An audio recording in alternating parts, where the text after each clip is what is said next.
Halo, apa kabar pemirsa? Anda kembali menyaksikan Seputar Kita. Kami akan memberikan Anda informasi yang menarik dan terhangat di seputar kita. Dan berikut informasi utama kami di antaranya. KPUD sebut pemilih pemula rentan golput. Hasil sidang Isbat memastikan Idul Adha jatuh pada 24 September. Dan jangan lewatkan hot issue seputar kita, benarkah privasi penumpang ojek online terancam? Bersama saya Fitri Rahmadani, selain berita utama tadi ada sejumlah berita hangat lainnya yang telah disiapkan tim redaksi kami. Anda juga bisa update informasi dengan cara follow Twitter kami di @seputarkitabtv. Langsung saja kita dengan informasi yang pertama. Kantor Pengawasan dan Pelayanan Bea dan Cukai Bandar Lampung dan Badan Narkotika Nasional kembali menggagalkan penyeludupan narkotika jenis sabu-sabu. Modus dilakukan dengan menyembunyikan sabu-sabu di dalam mesin-mesin impor, seperti pompa air dan mesin pemotong rumput.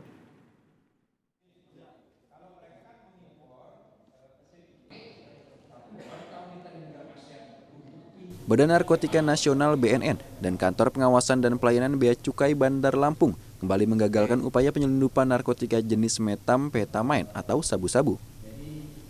Sabu-sabu yang diselundupkan itu sebanyak 57,7 kg yang disembunyikan di dalam barang impor di Pelabuhan Panjang, Bandar Lampung.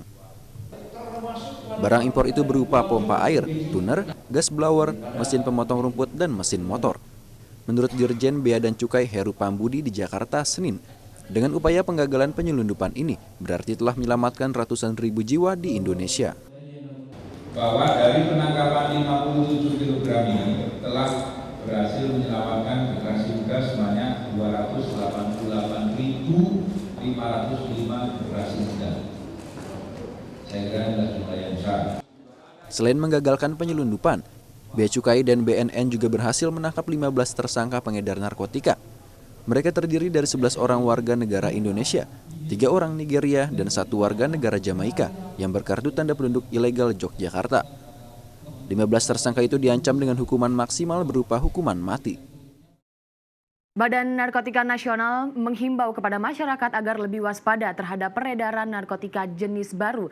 Pasalnya tak hanya bentuk yang disamarkan, tetapi kandungan zat berbahaya juga bervariasi dan sangat mematikan.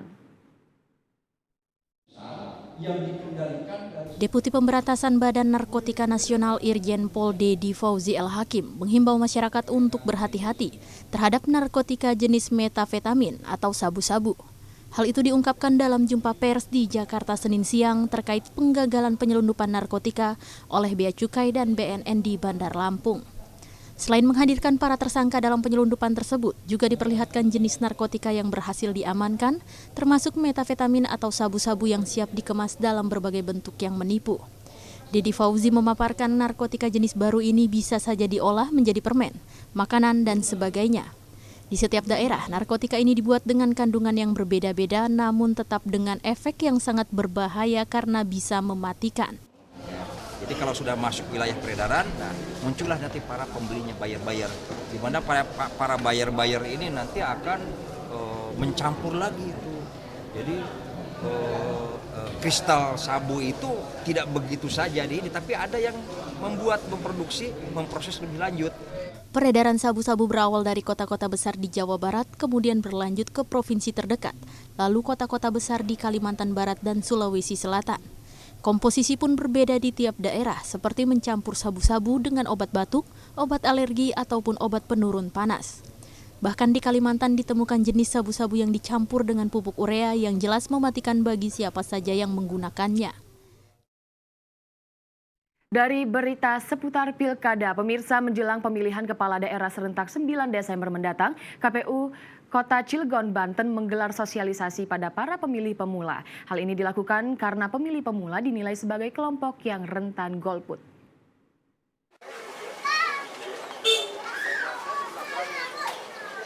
Golput dalam pemilu masih banyak terjadi, terutama dilakukan oleh para pemilih pemula yang belum terbiasa berpartisipasi dan memahami sistem dari pemilu. Maka dari itu, menjelang pemilihan kepala daerah serentak 9 Desember 2015 mendatang, KPU Kota Cilegon harus menggandeng Ikatan Mahasiswa di Cilegon untuk memberikan sosialisasi pilkada kepada puluhan para pemilih pemula. Sosialisasi dilakukan mengingat dari banyaknya total keseluruhan jumlah pemilih di Kota Cilegon, sebanyak 25% diantaranya adalah para pemilih pemula. Sosialisasi ini juga untuk membuka wawasan dan kesadaran para pemilih tentang pentingnya partisipasi para pemilih dalam pelaksanaan pemilihan kepala daerah.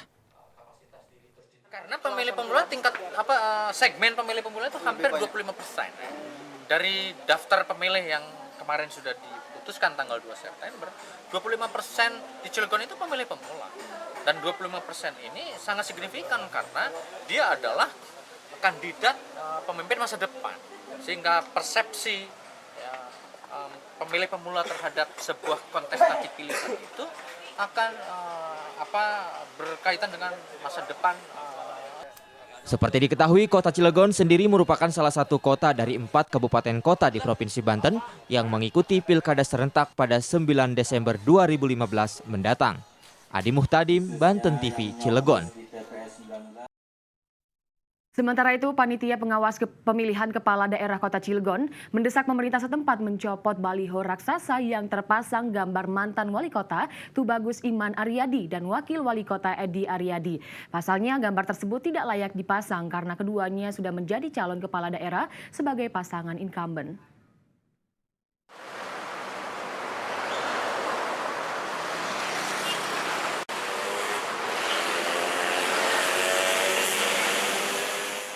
Seperti inilah baliho raksasa bergambar foto Tubagus Iman Aryadi dan Edi Aryadi yang masih terpasang di ruas jalan protokol Kota Cilegon, tepatnya di Kecamatan Cibeber.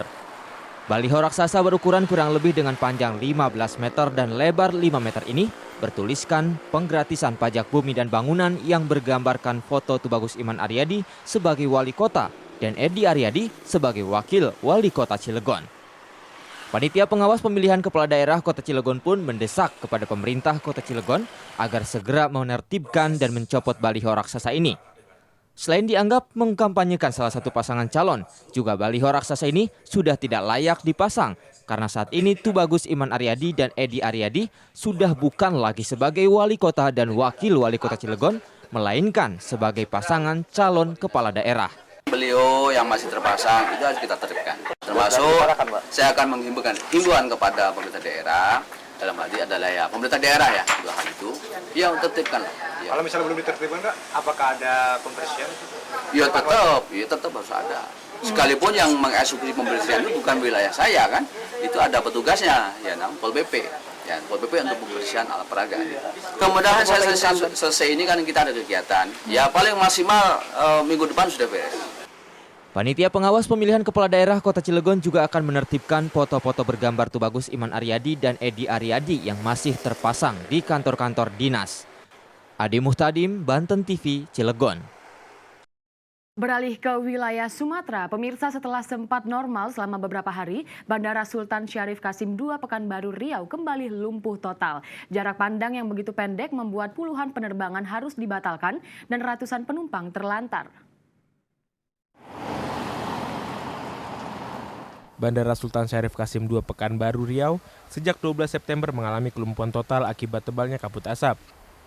Dan hingga 14 September, jarak pandang hanya mencapai 60 meter. Kondisi itu mengakibatkan ratusan penumpang terlantar. Pada akhir pekan lalu saja, ada 66 penerbangan yang dipastikan kacau akibat jarak pandang hanya 100 meter.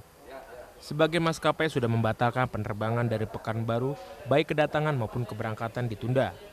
Sementara 19 penerbangan terpaksa dibatalkan karena terbatasnya jarak pandang akibat ditutup kabut asap.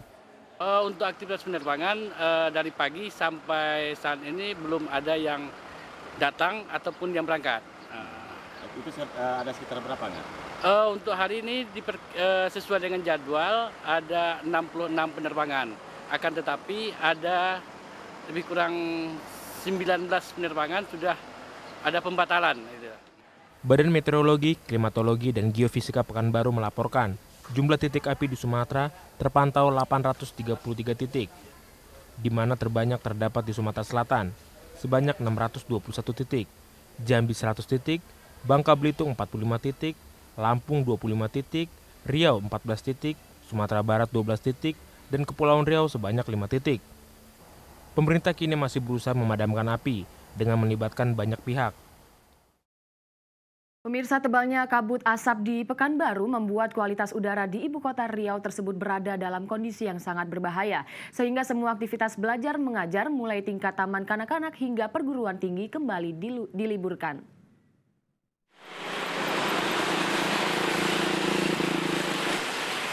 Kondisi udara di kota Pekanbaru pada 14 September berada dalam level sangat berbahaya.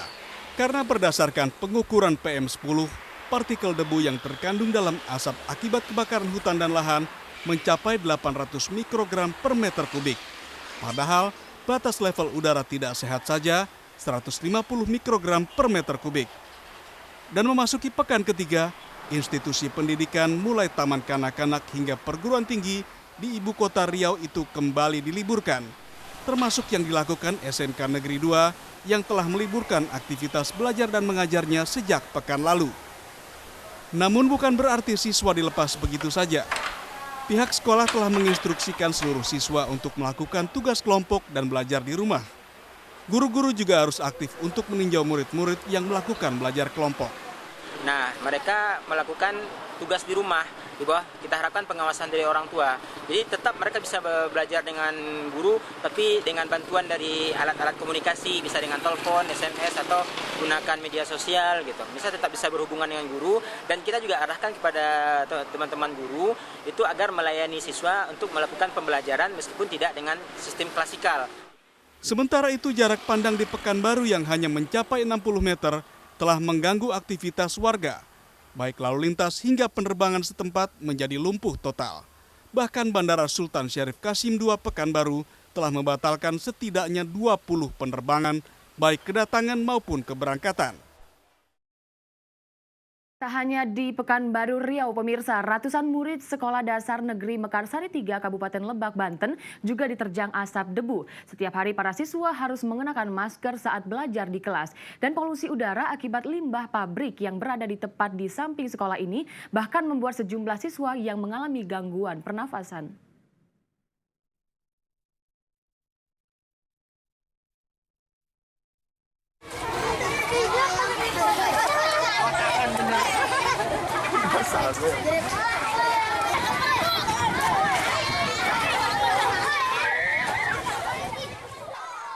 Beginilah kondisi ratusan siswa di Sekolah Dasar Negeri Mekarsari 3 Kabupaten Lebak, Banten. Polusi udara buangan limbah pabrik memaksa mereka berebut masker agar terhindar dari debu dan bau tak sedap.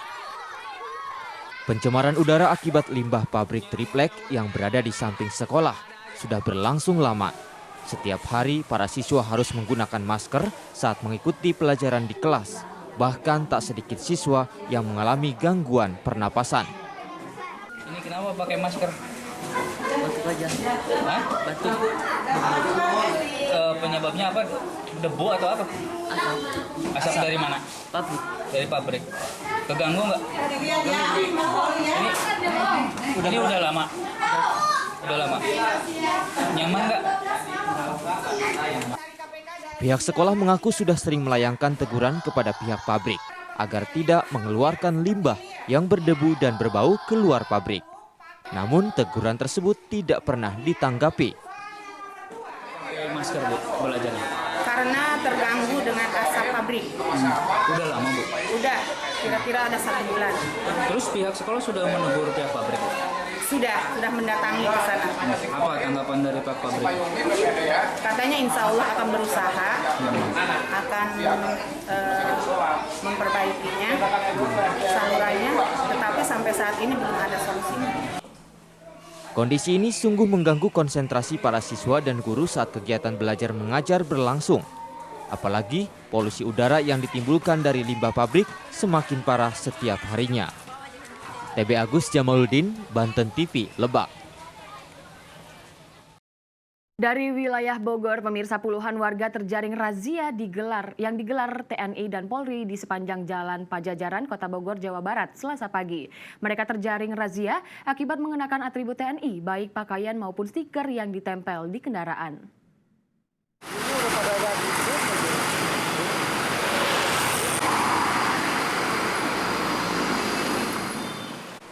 Petugas gabungan dari Denpom 2 Siliwangi Kota Bogor ini langsung memberhentikan para pengendara sipil yang memasang atribut TNI di kendaraannya. Banyak pemilik kendaraan yang terjaring razia mulai dari hanya sekedar iseng hingga menggunakan atribut tersebut untuk lolos dari razia polisi. Namun demikian, petugas tidak segan-segan mencopot baju yang digunakan warga sipil maupun atribut yang menempel di kendaraan. Mobil servis ini lagi dites, test drive. Ya. Oke, makasih. Ini kok kepikiran masang stiker kenapa, Bu? Itu kan saya yang masang. Oh, orang lain ya? Iya. Saya nggak tahu. Sementara itu, razia yang dilakukan ini merupakan razia kedisiplinan bagi anggota TNI. Namun terutama kendaraan warga sipil yang menggunakan atribut TNI. Atribut TNI yang digunakan sipil, kita melihat nanti sifatnya. Ya. Kalau dia menggunakan mungkin atribut secara baju loreng misalnya atau alat TNI, itu kan bukan suatu pelanggaran yang secara ini. Kita hanya sita, tetapi tentunya saya perintahkan anggota ini jangan sita di tempat masukin di ruangan atau gimana. Contohnya mungkin baju loreng itu kan nggak pakai baju misalnya. Kalau baju dalamnya tidak ada, maka kita hanya sita di dalam dan mungkin kita sampaikan berikan baju yang lain. Meski puluhan warga ini bisa saja mengungkap berbagai alasan, namun dalam praktiknya di lapangan memang aparat Denpom mensinyalir banyak kejahatan karena menggunakan atribut militer sebagai kedoknya. Wawan Supriyatna, Banten TV, Bogor.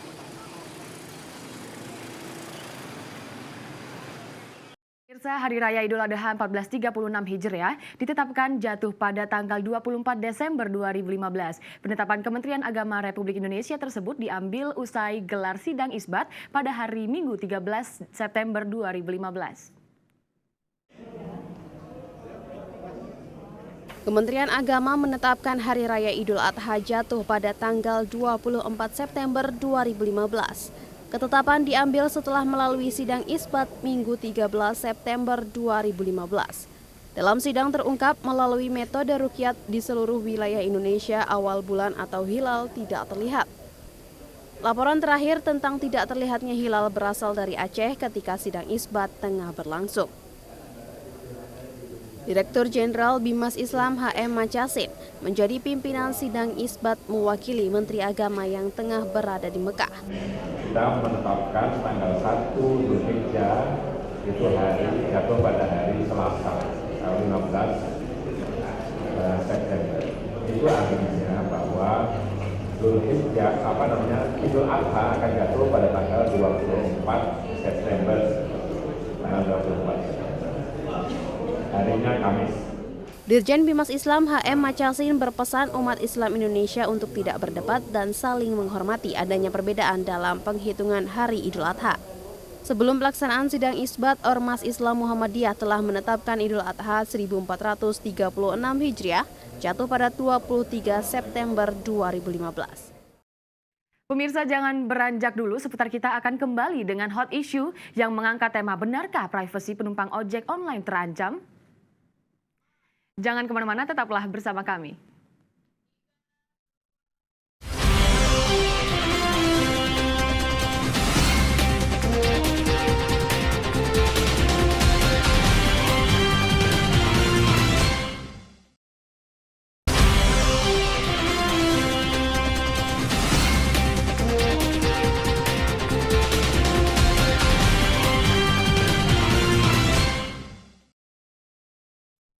Pemirsa, terima kasih Anda masih menyaksikan seputar kita dan berita selanjutnya. Pemirsa, kehadiran ojek online yang semakin populer di ibu kota tentu membuat masyarakat lebih mudah dalam berpergian. Namun benarkah kehadiran mereka membuat ojek konvensional merasa tersaingi? Dan berikut liputannya untuk Anda. Mungkin sudah tidak asing lagi jika Anda mendengar kata-kata Gojek atau Grab Bike. Ya, Gojek dan Grab Bike adalah aplikasi ojek online yang kini sedang hits khususnya di Jakarta.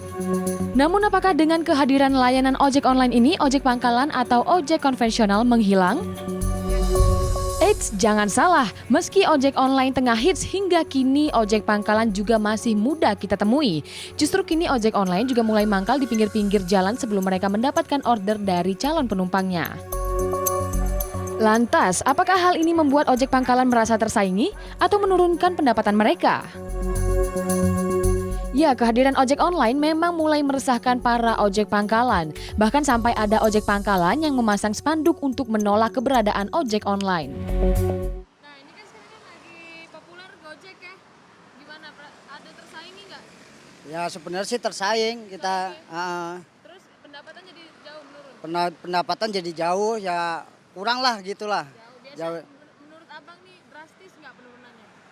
Ya kalau gitu sih, kalau bisa sih promo itu cepet hilangkan gitu. Ya saya nggak mau lah, enakan mandiri kayak gini biar netral gitu. Ya kita sih sabar aja gitu aja. Ya namanya rezeki ya, kalau udah milik kita gede ya ntar tetap aja gede. Ya kalau kita sih ibaratnya jauh dari pangkalan lah gitulah, jarak 500 meter lah gitulah gitu. Ya kalau kita kan tiap hari kita di sini, nggak malam nggak siang, kita tiap hari di sini terus. Hal yang tidak pernah disangka, ternyata juga ada ojek pangkalan nyambi sebagai ojek online, namun mereka menolak untuk diwawancarai. Fitri Rahmadani, M. Kurniawan, Banten TV, Jakarta. Pemirsa, selama ini berita di media massa kerap membahas kekerasan atau ancaman yang diterima oleh para pengemudi ojek online. Namun benarkah hanya pengemudi saja yang mesti dijamin keamanannya? Tapi secara tidak sadar para penumpang ojek online rawan menjadi korban pelanggaran privasi. Bagaimana tidak saat pemesanan pengemudi ojek mengetahui secara lengkap nomor telepon bahkan alamat rumah penumpangnya. Dan jika disalahgunakan akibatnya bisa jadi menyeramkan.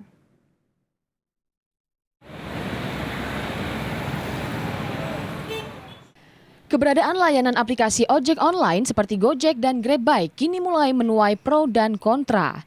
Di sisi lain, layanan ini juga membuka lapangan pekerjaan yang lebih luas bagi para ojek pangkalan untuk memperoleh pendapatan yang lebih baik. Namun baru-baru ini juga dikabarkan bahwa layanan tersebut mulai meresahkan beberapa penggunanya karena layanan ojek online memiliki tendensi untuk melanggar privasi penumpang. Tentunya sangatlah mungkin bagi para pengemudi untuk dapat mengetahui semua informasi pribadi penumpangnya secara mendetail hingga menghubungi langsung penumpangnya. Karena aplikasi Gojek dan Grabbike menyimpan data penumpang mulai dari nama, nomor telepon, bahkan sampai lokasi penjemputan serta lokasi tujuan. Lalu apakah benar adanya layanan ojek online yang berujung kepada pelanggaran privasi penumpang yang dilakukan pengemudinya? Enaknya naik Gojek apa? Enaknya murah, terus cepat lagi. Cepat ya? Iya. Tapi ada kekhawatiran nggak privasinya gitu kan kadang nggak terjamin? Enggak sih. Enggak. Tapi selama ini nggak ada kejadian? Nggak ada. Aman-aman aja. Tapi nggak pernah naik ojek konvensional lagi? Nggak pernah. Nggak pernah. Iya. Seneng Gojek? Iya. Oke, makasih. Iya. Lalu bagaimana pula cara para layanan ojek online untuk bisa menjamin privasi penumpang mereka? Ada isu sekarang pelanggaran-pelanggaran yang dilakukan Gojek, misalnya kayak meneror si pelanggan lah, karena kan tahu privasi nomor telepon dan alamat segala macam. Itu Gojek-Gojek yang nggak profesional, ya kan? Barangkali selama dia berjalan dengan penumpang sama Gojek ngobrol, nah salah paham gitu, tanggapannya salah paham ya. Cara Bapak untuk menjamin privasi itu gimana? Ya kita menjaga jarak aja lah, secara profesional aja lah gitu. Kalau itu menjaga privasi penumpang itu gimana? Karena kan banyak isu ya Gojek tuh rese gitu, meneror SMS gitu. Kalau kita belum pernah ngalamin, udah gitu yang terpenting kita nggak berhenti di yang rawan-rawan aja gitu. Ya. Pernah ditolak nggak Ibu bawa penumpang ditolak sama ojek konvensional? Enggak, belum pernah. Oh ya. Terima kasih ya Bu ya. Iya. Ya, mungkin mereka memang tidak pernah melakukan hal yang tidak diinginkan seperti meneror penumpang melalui SMS atau melakukan tindakan yang lain. Tetapi Anda, para pengguna jasa layanan ojek online harus tetap waspada karena tidak menutup kemungkinan hal-hal yang tidak diinginkan mengenai privasi terjadi pada Anda. Tim Liputan Banten TV, Jakarta. Kehadiran ojek online yang dinilai praktis dan harga terjangkau cukup membantu warga menembus kemacetan ibu kota. Namun kontroversi persaingan dengan ojek pangkalan ditambah masalah privasi penumpang tentu jadi cerita tersendiri. Lantas bagaimana pendapat masyarakat terkait layanan ojek online ini? Berikut komentar mereka. Tahu Gojek nggak? Tahu. Tahu. Tahu.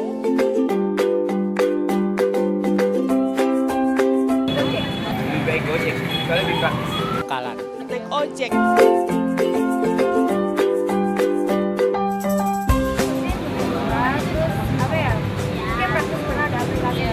Ya nggak perlu harus ke pangkalan juga kan, jadi langsung datengin ke online aja. Ya lebih enak lah dibanding sama Gojek istilahnya. Ya istilahnya kalau Gojek itu kan istilahnya banyak kan ya. Kalau ojek itu kan biasa, kalau bisa tawar-menawar. Karena ojek itu kan tetanggaku banyak ojek, jadi kalau ojek itu kan nggak banyak syarat-syaratnya, istilahnya nggak ada. Aku mau pesan aja langsung gitu, nggak pakai HP katanya tuh. Yang nggak ngerti deh itu namanya HP, katanya harus di-booking dulu lah atau apa gitu kan. Sementara kita punya HP biasa gitu loh. Jadi kalau ojek biasa itu ya udah bang, ayo langsung berangkat.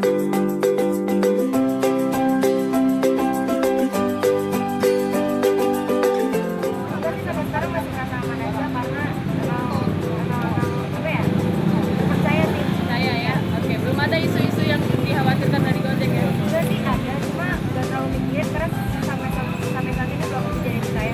Iya, soalnya saya juga pernah dengar sih kalau dari customer juga nggak ada yang digodain atau dari mana, dari handphone juga nggak ada yang gitu. Teror gitu ya? Nggak ada yang gitu juga, cuman kan di situ dia udah ada, mungkin ada peraturan-peraturan juga yang harus dari Gojek juga harus dijalanin. Ya kalau soal menero saya kurang tahu ya, tapi kalau soal ada orang lewat suka ditawarin gitu. Kan istilahnya di sini udah ada pangkalan.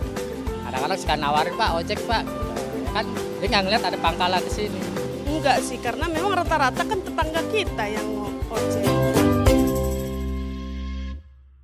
Dan pemirsa, jangan beranjak dulu, sesaat lagi seputar kita akan kembali dengan tips-tips menggunakan ojek dengan aman. Jangan kemana-mana, tetaplah bersama kami.